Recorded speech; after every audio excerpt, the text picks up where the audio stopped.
voglio raccontare come è nata la canzone "O bene che te voglia". Immaginate la scena.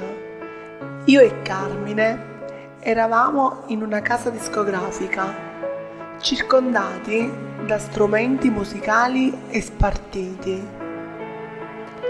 L'autore ci chiama e ci fa sedere e ci chiede di raccontare la nostra storia d'amore.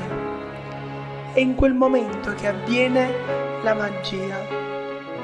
Gli occhi di Carmine si incontrano con i miei. Inizia così il nostro viaggio nei ricordi, ripercorrendo ogni dettaglio del nostro incontro e soprattutto del nostro matrimonio e di tutti quei momenti speciali che abbiamo condiviso.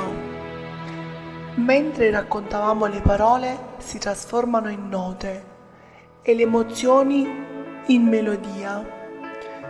Ogni sorriso, ogni lacrima, ogni risata trova lo spazio nel posto giusto per questa canzone. E così quel giorno di marzo 2023 nasce questa melodia d'amore, "O bene che te voglia", una canzone che non è solo musica, ma è un vero e proprio racconto d'amore.